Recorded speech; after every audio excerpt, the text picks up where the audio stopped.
فيهم فبدوت شخصا آخر كي أتفاخر وظننت أنا.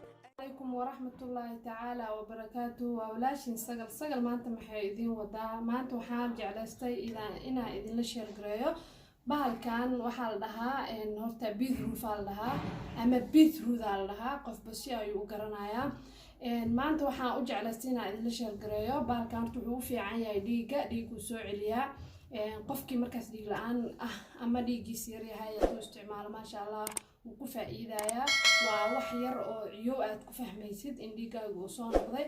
wuxuu u fiican yahay caruurta yaryarka ah iyo dadka waaweyn oo jiran ama waayeelada ah ama qofkii dhiiggiisa daciif yahay dhan meel walba uu yaalaa, meel walba waa laga helaa. qofkii markaas aan hadda aqoon u lahayn ee videoga daawado wuu raadin karaa beetroot hadduu yiraahdo meel walba qudaar lagu gado wuu kasoo helayaa. dabcan bahalkan dadka hadday wada yaqaanaan laakiin faa'iidadiisa ma wada garanayaan. faa'iidadiisa meelo badan uu fiican yahay, caafimaadka dhankiisa meelo badan ayuu u fiican yahay. laakiin hadda waxaan u jeclaysiinaa in la sheergareeyo oo idin ogeysiiyo oo aniga aan soo ogaaday waxa waa inuu dhiiggu u fiican yahay waqti badanna uusan kaa qaadanaynin. maadaama uu daawada ka fiican yahay oo waqti badanna kaa qaadanaynin waxa waaye inaad meel walba ka raadisid maadaama uu yahay daawo haddana cabitaan noo fiican jirkeenana u fiican inaan isticmaalno. markaa isticmaalaysid qaab badanaa loo isticmaalaa. marka koowaad qofka horta hadduu cabitaan ku cabi karo cabitaanka u fiican. marka labaad qofkii inta jarjaro dhaqo nadiifsado sida tufaaxii u cunana wuu anfacayaa waana macaan yahay. kulli ana hadda wax dhibo oo qaraar iyo cilada ma ku arkin. anaga hadda waxaan rabaa inaan shiito ayaan rabaa. marka waa kana hadeertaan waa fiiqanayna markaan waa kana asxaabey waa fiiqanaya dubka kor ayaan ka qaadaya waa kaasa waan fiiqday isagana saas ayaan u fiiqanaya waa xoqaya. qof walba mashiintiisa ay ku xiran tahay. qofkii rabo wuu jarjaran karaa aad u yareeyn karaa, qofkii rabana wuu xoqaya. ani hadda waxaan rabaa inaan xoqo. markaan xoqo kabacdina aan shiito nala daawada. fadlan haddii aad kanaalka ku cusub tahay subscribe, haddii aad hore noola joogtay like iyo share sidii qof walaala oo kaleeto uga faa'iideysto.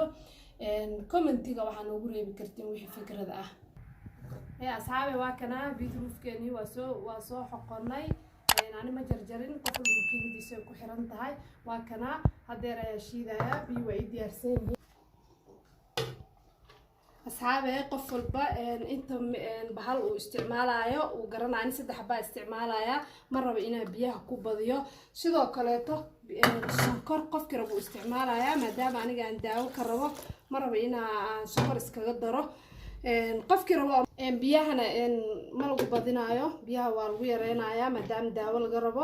sokorna qofkii rabo wuu ku darsan karaa laakiin ani hadda sokor ma rabo sideeda ayaan ku shiidanayaa. haye asxaabe markaan waa diyaarsanay.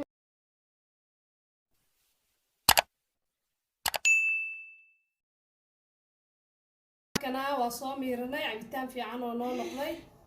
kana asxaabe waa soo shiidanay. sorry ma soo miirin weli, hadda soo miirayaa waa soo diyaarinayaa waa wada arkaynaa isagoo weliba galaaskii aan ku cabi lahayn aan ku diyaarsanay. asxaabe isku soo noqod wanaagsan. waa kana waa soo diyaarsanay beetrootkeeni maasha Allah isagoo cabitaana weliba aad u qurux badan. asxaabteeda qaaliga soo dhawaada. waa kana cabitaanka. haddii aad ku cusub tahay kanaalka ama channelka fadlan subscribe, haddaad hore noola joogtay like share la wadaag asxaabtaada kaleeto wixii fariina noogu reeb commentiga. assalaamu calaykum.